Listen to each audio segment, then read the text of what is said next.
Expert Amol Athawale जुड़ गए हैं। आइए उनका स्वागत करते हैं, उनसे उनके स्टॉक स्पेसिफिक रिकमेंडेशंस जानते हैं। Amol, good afternoon. शुरुआत आपके ट्रेडिंग आइडियाज के साथ। जी नमस्ते एंड गुड आफ्टरनून।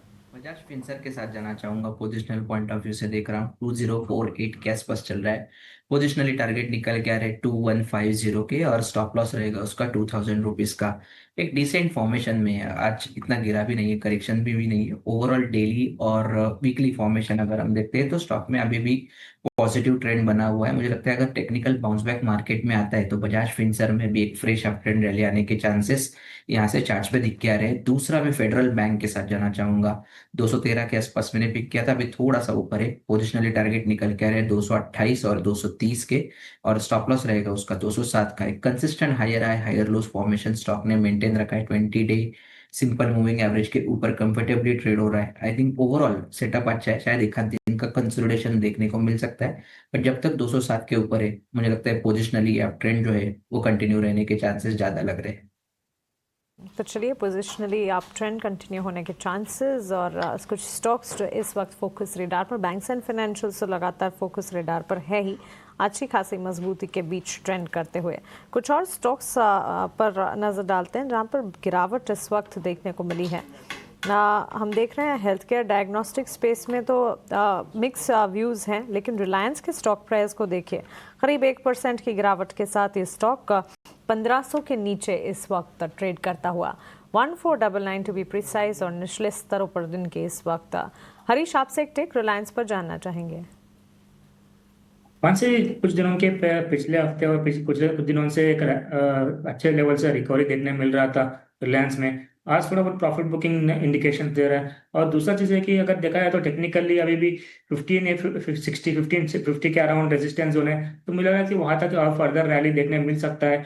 तो मुझे लग रहा है कि ऐसा क्लियर कि कोई टर्न अराउंड नहीं दिख रहा है अभी भी। ओवरऑल अभी भी सेंटिमेंट पॉजिटिव इंडिकेशंस दे रहा है। तो मुझे लग रहा है कि आज का जो है सिर्फ एक माइनर प्रॉफिट बुकिंग इंडिकेशन दे रहा है, क्योंकि लगातार 3 दिन का रैली देखने मिला था पिछले हफ्ते में। तो अभी भी सपोर्ट जोन देखा है तो 1480 1475 के अराउंड है मिनिमम यहाँ पे रिलायंस के लिए। तो मुझे लगा कि ओवरऑल ट्रेंड अभी भी पॉजिटिव इंडिकेशन दे रहा है। ऊपर के और रेजिस्टेंस की बात कर रहे हैं तो 1040 से 1540 से लेकर 1550 के आसपास तक है।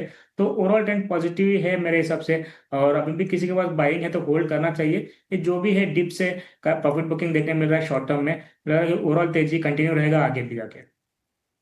कंटिन्यू रहेगी, ये राय रिलायंस पर बनती हुई आज के सत्र में 1500 के लेवल्स के इर्द गिर्द ये ट्रेड करता है। पोजीशन से तो इंटैक्ट जरूर रखिएगा।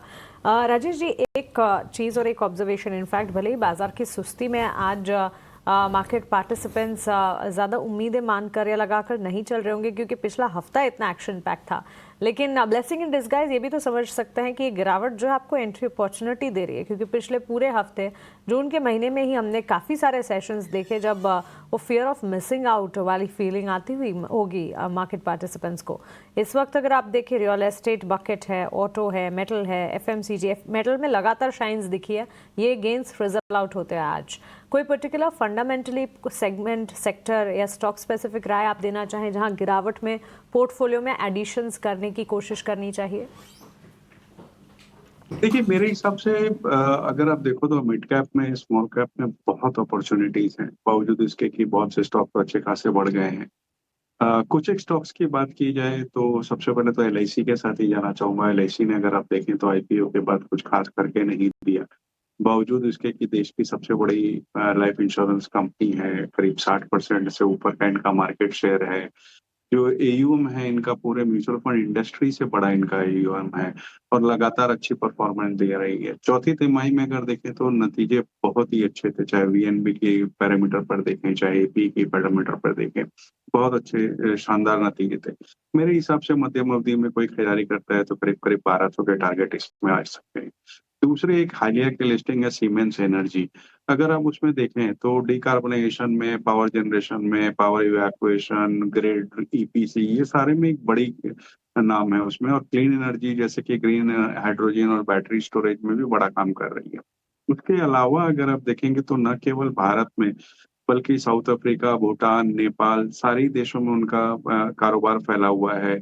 नए बिजनेस लाइन जैसे पीएम इलेक्ट्रोलाइजर वगैरह में जा रही है। ऑर्डर बुक करीब करीब 15,000 करोड़ की है, जो करीब 2 टाइम्स एस्टिमेटेड रेवेन्यू की, और मुझे लगता है ये स्ट्रॉन्ग ग्रोथ में है ये कंपनी। और कम से कम जो इस वक्त 2900 के आसपास के ट्रेड कर रही है, 2900 साढ़े 2900 के बीच में, ये आपको बहुत अच्छा मुनाफा लंबी अवधि में दे सकती है, क्योंकि हालिया की लिस्टिंग है 5-7 दिन पहले ही जो डीमर्ज हुआ था सीमेंस से, वो है। तो मुझे लगता है कि यहाँ पर एक थोड़ा लॉन्ग टर्म का व्यू लिया जा सकता है। बिल्कुल यहाँ पे ऑफ कोर्स लॉन्ग टर्म का व्यू सीमेंस पे ज़रूर रहेगा, लेकिन चलिए